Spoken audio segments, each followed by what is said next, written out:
ሰላም ጤና ይስጥልኝ የተከበራችሁ የልወዞዞ በግሬ ቻናል ተከታታዮችና ቤተሰቦች እንደምን አላችሁ እንደምን ሰነበታችሁ አረ እንደምን ከረማችሁ እያልኩ እንደንቁ የከበረ ሰላምታዬን የማቀርብላችሁ ወንድማችሁ ካፊያው ዘመህር ነኝ።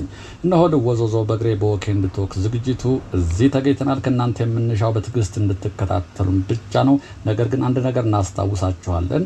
ቪዲዮውን ከተመቻችሁ ላይክ በተኗን በመጫን አትርሱን።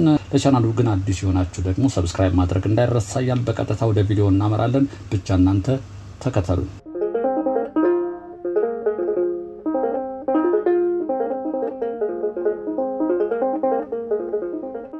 የተወደዳችሁ የቻናላችን ቤተሰቦች እነሆ ባለፈው ከጎሮ የቀጠለው መንገድ እንግዲህ ወደፊት ሄደናል። እስኪ ምን ግራ ቀኙ ምን ይመስላል? ይሄ እንግዲህ አነስተኛ ወንዝ ነገር አለች በቀኝ በኩል በዛ ፊት ለፊት በምታዩት በኩል ወንዙን ዳር ተከትሎ ግሪን ለማድረግ በጣም ተሰርቷል፣ ግን ይቀረዋል ገና። ይሄ መንገዱም መረማመድበት የሚሄድበት መንገድም ለእግረኛ መንገድ የተዘጋጀ ነው፣ ነገር ግን አላለቀም። መሀል ላይ የምታዩት ለአይነ ስውራን የምትሰራዋ ገና ከብት ነች። የሚሄድበትም ገና በደንብ አላለቀም። ለብስክሌት መንገድ ይመስለኛል በግራ በኩል በኔ በስተግራ በኩል ያለው መንገድ። ይሄ ግን ይኸውት በጣም ግሪን ተደርጓል። እዛ ጋር ግን እንጨት መሸጋገር ያለች እሷ ይሄን የምትመጥን አይመስለኝም። የወንዙ ዳር ተከትሎ አረንጓዴ ለብሷል። ይሄ እንግዲህ ወደ አየር መንገዱ የሚወስደው መንገድ ነው። ከጎሮ የጀመርኩት ነው እንግዲህ ቁጥር 2 ማለት ነው። ባለፈው ቪዲዮ ላይ የሰራሁላችሁ ከሱ የቀጠለ ነው። ድካም ሲይዘን ያው አቋርጠነዋል። እንደገና የቀጠልንበት መንገድ ነው። በቀኝ በኩል የሚታያችሁ በአረንጓዴ የበለበሰው ሳር መሃል ላይ ለእግረኞች የተዘጋጀች መረማመጃ አለች። ወደ ውስጥም ስትገቡ ሳሩን አረንጓዴውን ለምለሙ እንዳትረግጡት እንደዚሁ መግቢያ አለ። መኪና መንገዱ እንደምታዩት ያው ኤርፖርት አካባቢ ስለሆነ እጅግ ጽድት ያለ ነው። ማካፈያዎቹም በደንብ የተሰራ ነው። ምቹ ነው። ሃይዌይ በሉት። መኪኖች በፍጥነት ነው የሚሄዱት። የእግረኛ መንገዱ የተመቸ ስለሆነ ብዙም አያሰጋም። እግረኛም ወደ መኪና መንገድ የሚገባበት አጋጣሚ አይኖርም፣ ምክንያቱም ሰፊ የእግረኛ መንገድ ስላለ። እዚህ ጋር ይሄ ቆርቆሮ ቤት ምንድነው? ቸርች ነው ይሄ። ጊዮን አልተሳሳትኩኝ ፕሮቴስታንት የእምነት ቦታ ነው። እቺ በታች በኩል ግን በቆርቆሮ ነገር የታጠረች ነገር ነች። እዚህ ቦታ ላይ ቆርቆሮ ትንሽ የሚመጥን አይመስለኝም። ኤርፖርት ነው ይሄ። በቀኝ በኩል ብዙ እንግዶች ይመጣሉ። በዚህ በኩል ይሻላል፣ እንደዚህ ከኋላ ካለው ከቆርቆሮው። ልወዞዞ በግሬ ወኬንድ ቶክ እንደቀጠለ ነው።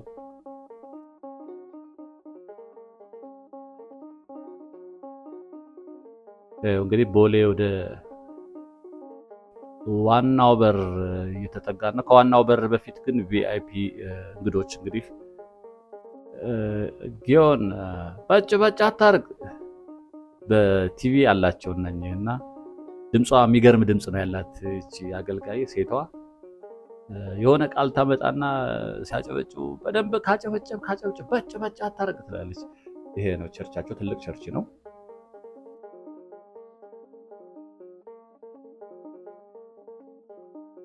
መንገዱ እንደምታዩት ነው እንግዲህ በጣም ያምራል። መብራቶችም ጥሩ ናቸው። ኮሜንት ላይ አድርጎ አንድ ወዳጄ ሚዛና ይሁን ለምን አታሳየንም ብሎኛል። ቅር ብሎታል ይመስለኛል። እኔ ይሄ የማየው ነገር ጥሩ ከሆነ ይሄ ጥሩ ነው እላለሁ። ይሄ ቅር ካለ ደግሞ ይሄ ደግሞ እላለሁኝ። እኔ ያልኩት እኔ እየፈረርኩ ሳይሆን እኔ ይታየኝን ነው። ለምሳሌ መንገድ አሪፍ ነው ስል ሌላ ሰው ደግሞ ምን አሪፍ ነው ይሄ ይቀረዋል በደንብ መሰራት አለበት ሊል ይችላል። በዛ ልታይልኝ አንድ ወንድሜ። ወኬንድ ቶክ ነው። ቶኩም ኢንፎርማል ነው። ፎርማል የተደራጀ ወሬ አይደለም። ዝም ብዬ የመጣልኝ እንደማወራው። እዚህ ጋር እንደምታዩት ወንዝ አለች። ከዚህ ቀደም ወንዝ ዳር የሚተከሉ ነገሮች ከፋብሪካ የሚለቀቁ ኬሚካሎች ስለሚኖሩ ይሄ ጎመን አደጋ ነው፣ ጎመን አዲስ አበባ ውስጥ ይባል ነበረ። እዚህ ጋር እንደምታዩት በጣም በርካታና ወንዞችን ማጽዳት ያስፈልገው ለዛ ይመስለኛል። ወንዞቹ ከጸዱ ወንዝ ዳር ላይ የሚተከሉ ነገሮችን ለምግብነት ብንጠቀማቸው ችግር አይኖረውም። ከዚህ ቀደም ግን የሚታይ ነበር። በተለይ ወደ አቃቂ አካባቢ ላይ የፋብሪካ ዝቃጮች፣ ኬሚካሎች አብረው ወንዙ ጋር ተቀላቅለው ይሄዱ ነበር እናውቃለን። መኪና የሚታጠበና ላይ አብረው ወንዙ ጋር ተቀላቅለው መሄድ ነበረ። እዚህ ጋር እንደምታዩት ትልቅ ነው። ይሄ የገጠር እርሻ የሚመስል ነው። የጓሮ አትክልቶች፣ ጎመን፣ ሰላጣ የመሳሰሉ ነገሮች ነው። ይሄ ከፍ ያለ ቦታ ነው። እዚች ጋር አነስተኛ ወንዝ አለች።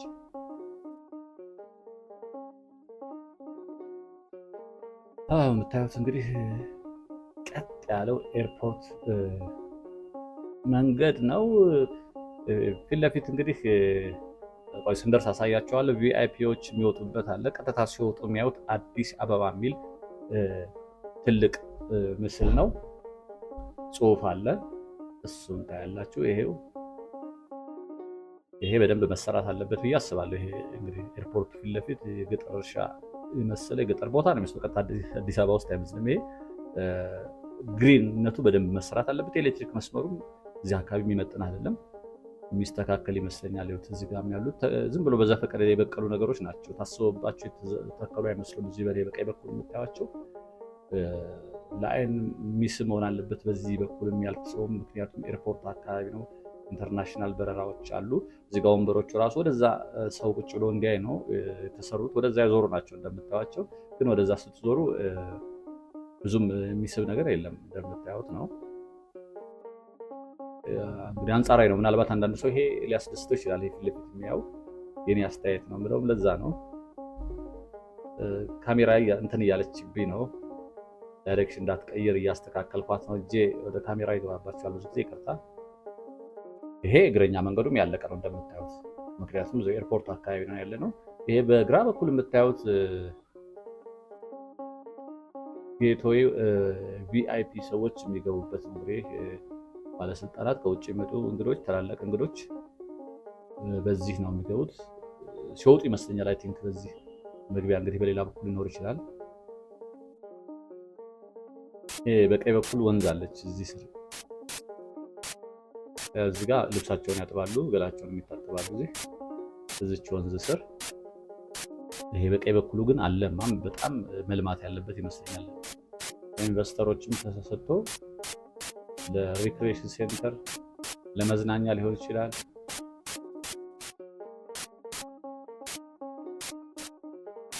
ከውጭ የሚገቡ እንግዶች በእርግጥ ውስጥ ኤርፖርት ውስጥም አለ። ስጦታ እቃዎች የሚሸጡበት ሱቆችም እዚህ አካባቢ ቢኖሩ እንደምታዩት ልክ የገጠር አካባቢ ላንድስኬፕ ነው ይሄ የምታዩት የሚመስለው። በፊት ለፊት ኤርፖርቱ ነው እንግዲህ ከጎሮ ጀምሬ በግራ በኩል እያያችሁት የመጣችሁት የኤርፖርቱ አካል ነው። ወደ ኋላ ላይ አንድ ስናሳይ የነበረው ለመከላከያ የተሰራ ነው ብሎኛል። ኦቪድ ሪል ስቴት አለ መሰለኝ የሰራው ነው። ይሄ ይውላችሁ ከዚህ ቀጥታ ሲወጡ አዲስ አበባ የሚለው ይሄ በግራ በኩል ያላችሁ፣ ይሄኛው የአፍሪካ ምስል ያለበት አለ። ይሄ ነው ቪቪአይፒ ሰዎች የሚወጡበት ነው። በዚህ እንግዶች ሲመጡ ቀጥታ አዲስ አበባ ኤርፖርት ሲደርሱ እንደወጡ የሚያዩት ፊት ለፊት ይሄን ነው። ምልክት ያስፈልጋል። አንድ ወቅት ላይ አዲስ አበባ ላይ ለአዲስ አበባ ምልክት የሚሆን ፈረንሳይ ምልክት እንዳላት ሁሉ አዲስ አበባ ምልክት የሚሆን ተብሎ አንድ በዲዛይን ደረጃ አልቆ በማህበራዊ ሚዲያ ሲወዘዋወር ነበር። የመውሰብ ቅርጽ ያለው ህንፃ ይሰራል ተብሎ ነበር። እሱ ምን እንደደረሰ አናውቅም። አዲስ አበባ ሲባል ቀጥታ እንደ ምልክት እሱ የፊል ታወር ለምሳሌ ፈረንሳይ ላይ እንደሚታየው አንዳንድ ከተሞች ላይ ራሳቸው መታወቂያ ያላቸው ልክ እንደዛ አዲስ አበባም ተብሎ የመውሰብ ቅርጽ ዲዛይን ተሰርቶ ሊሰራ ነው የሚል ነገር ነበረ። የእግረኛው መንገድ እንዴት አያችሁት? እጅግ በጣም ሰፊ ነው።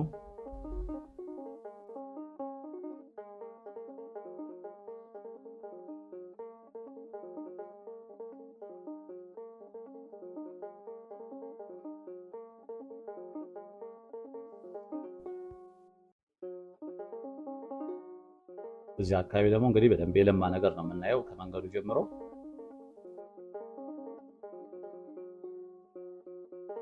ብዙ ግን በእግር የሚጓዝ ሰው የለም። ለምንድን ነው? አብዛኛው ሰው ትራንስፖርት ነው የሚጠቀመው። በዚህ መስመር ደግሞ ታክሲም ሆነ የለም። የግል መኪኖች ምናልባት ራይድ ካልሆነ በዚህ መስመር ለመምጣት ብትፈልጉ ኖርማል የትራንስፖርት የታክሲ እና የባስ ማስ ትራንስፖርቴሽን አገልግሎት አታገኙ። ግን መታሰብ አለበት። እስከ ቦሌ ከጎሮ ቦሌ የሚመጣ ባስ መኖር ያለበት ይመስለኛል። ሰው በእግሩም ሲሄድ አታዩም። የምታዩቸው የግል መኪኖች ራይዶች ብቻ ነው የምታዩት።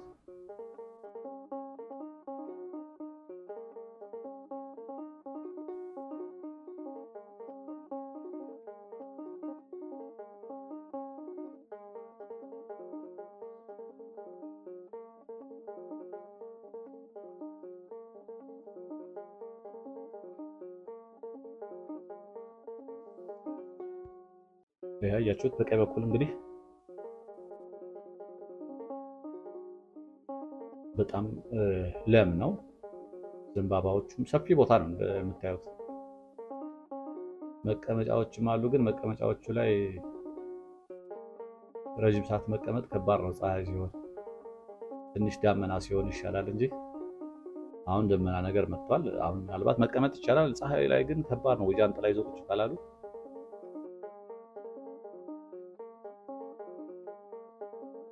እንደምታዩት ሰፊ ነው።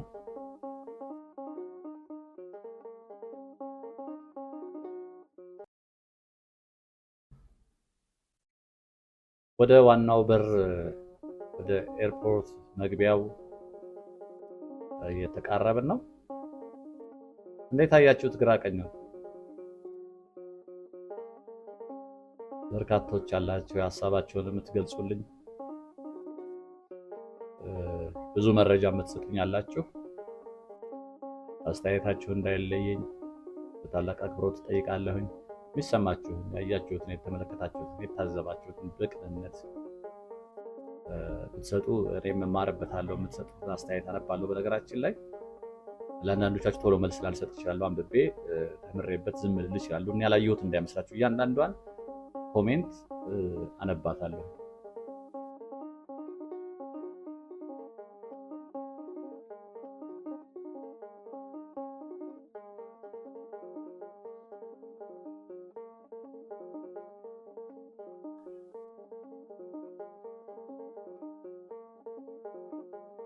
ይሄ ስታይል ደግሞ በጣም ስታንዳርዱን የጠበቀ መንገድ፣ ግሪነሪው ራሱ በግራም በቀኝም ያለው ሌላ ቦታ ያላችሁ እስኪመስል ድረስ ነው። ይሄ ውብ ነው። ይሄ እንግዲህ ያኛውም ገና ስለሆነ ነው ከጎሮ ጀምሮ ያለው እየተጀመረ እንግዲህ ከጎሮ በዛኛው ቪዲዮ አይታችሁታል። ወደፊት ያኛውም እንግዲህ እንደዚህ የሆነ ሲመጣ ነው በጣም የሚያምረው። ይሄ በጣም የተጠናቀቀ ነው፣ የቆየ ነው፣ ውብ ሆኗል። ይሄ ሁሉም መንገዶች እንደዚህ ቢሆኑ ደስታችን ወደር የለውም። ስንገባ ስንወጣ ለምለም ነገር ማየት መቼስ የሚጠላ የለም።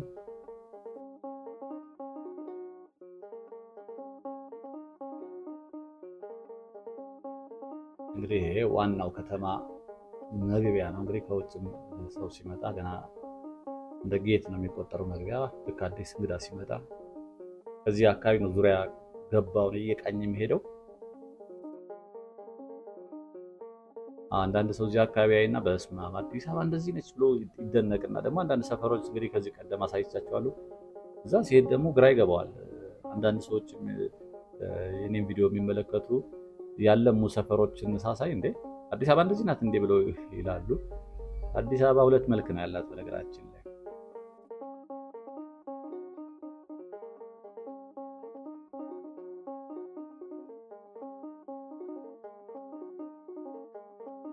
እጅግ በጣም ውብ የሆነ አካባቢ የመንገድ ልማት ኢንፍራስትራክቸር ታያላችሁ። በጣም ደግሞ ኋላ የቀረ ገና ያልታየ ደግሞ እንደዚሁ ታያላችሁ። ሁለቱንም አጣጥማ የያዘች ነች፣ ግን ወደ አንደኛው ለማምጣት ጥረት የምታደርግ ይመስለኛል። ይህ እንግዲህ ኤርፖርት ሰዎች ሲገቡ ሲወጡ ነው የምታዩት። ዕቃ ይዘው ነው እንግዲህ ጉዞ የሚያደርጉትም። በዚህም በዛኛው በኩልም አለ እንቅስቃሴ ሲያደርጉት ያላችሁ። ፊት ለፊት ነው እንግዲህ ተርሚናሉ በርቀት የሚታያችሁ ነው። ትልቅ ተርሚናል ፊት ለፊት የሚታየው ዋናው ተርሚናል ነው እንግዲህ።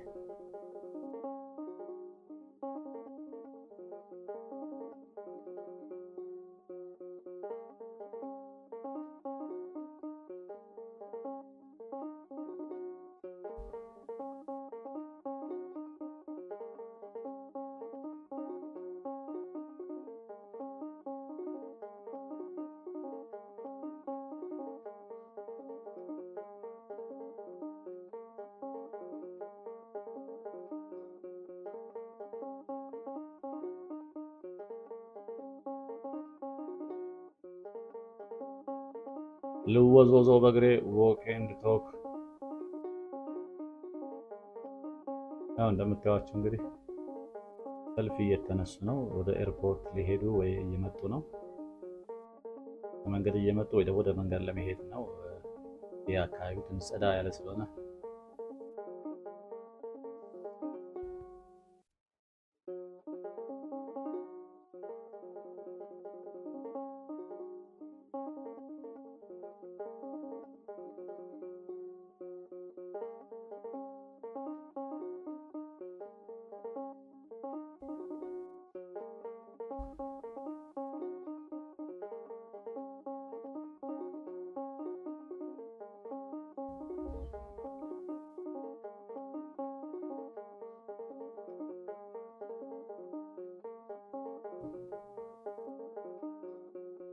ረጅም መንገድ ነው እየተጓዝን ያለ ነው። በነገራችን ላይ ይሄ ራሱ እዛ ቦሌ ድልድዩ ስር ሃይዌዩ በላይ የሚያልፈው ስር ለመሄድ ያለውን ርዝመት ይሁት እንግዲህ ወደ 200 ሜትር አይሆንም። ከዚህ እንኳን ትልቅ መንገድ ነው። ከታች ስንመጣ ደግሞ ትንሽ ዳገት ነገር አለው ከታች ከጎሮ። እሱን ከጨረስን በኋላ ይሄም ቀላል የሚባል መንገድ አይደለም። በእግር መጓዝ ግን ለጤና በረከት ነው። ለአተነፋፈስ ስርዓት፣ ተላላፊ ላልሆኑ በሽታዎች እንደ ደም ግፊት፣ ስኳርን ለመሳሰሉት እጅግ ጠቃሚ ነው። እንቅስቃሴ ማድረግን አንጥላ። ትንሽ ፀሐይ ሲሆን ሊጎዳን ይችላል። በእርግጥ ሰዓት እየለየን በጠዋትና በማታ ብዙ ጊዜ እዚህ አዲስ አበባ አጭር መንገዶችን በታክሲ ነገሩ አሁን ታክሲም ከባድ ነው። አጭር መንገድ 10 ብር ነው። አንድ ፌርማታ አጭር ፌርማታ የሚባለው 10 ብር ነው እና ማታ ከስራ ሲወጣ በእግር የመሄድ ልምድ ቢኖረን ጥሩ ነው። አንዳንዶቻችን በተለይ አጭሯንም ትሪፕ በታክሲ ለመሄድ እንሞክራለን።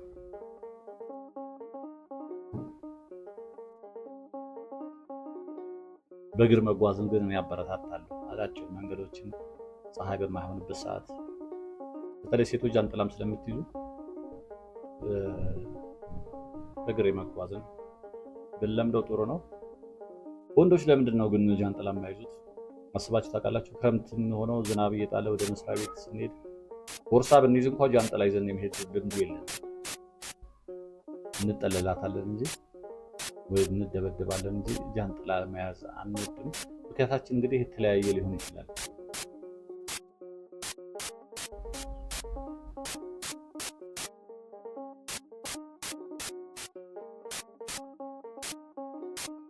አልቅም ይሄ መንገድ እንዴ ብለው እኮ ደረስኩ ስል ይርቃል እንዴ መንገዱ። ብስክሌት መንገድ ላይ ነው እየሄድኩ ያለሁት። ኋላ ላይ ሲያልፈኝ ነው ትዝ ያለኝ። እኔም ረስቼዋለሁ። ጸጥ ያለ ስለሆነ ቀጥ ያለ መንገድ ነው። አሁን ወደ ከተማ እንደገባን የሚያስታውቀው ሰዎች ግርግር፣ ሰዎች ብዛት ያየን ነው። አንድ ቀልድ ነበር፣ የድሮ ቀልድ። ሰካራም ሾፌር ወደ ከተማ እየተቃረብን ነው አላሉ። በምን አወቅ ሲሉ እንዴ ብዙ ሰዎችን እየገጨሁ ነው አለ የሚል ቀልድ ታስታውሳላችሁ? የቆየ ቀልድ ነው እና ወደ ከተማ መግባታችን እኔም ሰዎች በዙብኝ። ያ ፊት ለፊት እንግዲህ የምታዩት ነው ስካይላይት፣ ፊት ለፊት በርቀት የሚታያችሁ ስካይላይት ሆቴል ነው። አየር መንገዱ ያሰራው ምቹ ነው። በነገራችን ላይ እንግዳ ለሆነ ሰው ሲመጣ ከኤርፖርቱ ሳይርቅ እዛው አልጋ ይዞ ተረጋግቶ እንደገና ወደ ከተማ መውጣት የሚመረጥ ይመስለኛል። እንግዲህ ሌሎች ሀገሮች እንዴት ነው? እስከ ውጭ ሀገር ያላችሁ እንዴት ይታያል? ኤርፖርት እንደወጡ ሳይርቁ እዛው አካባቢ አርፎ እንደገና ወደ ከተማ መውጣት ይመከራል ወይንስ ወደ ዳውንታውን ወርዶ ወደ ራቅ ብሎ ከተማ የቱ ይሻላል?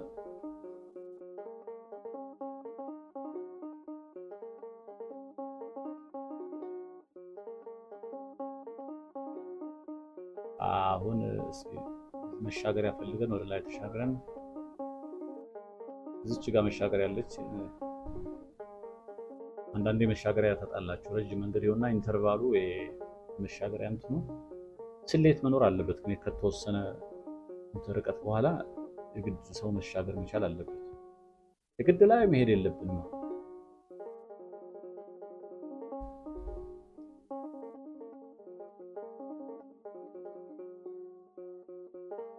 እዚህ ጋር ዜብራ የለውም፣ ግን ዝም ብለን ነው የምንሻገረው ይመስለኛል። ግራ ቀኙን አይተን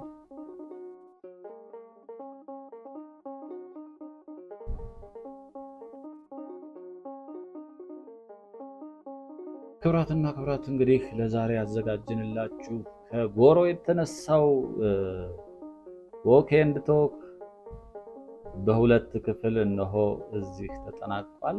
በሌላ ቪዲዮ እስከምንገናኝ እንደሁሌው ሰላምና ጤና እመኝላችኋለሁ። ጤና ይስጥልኝ።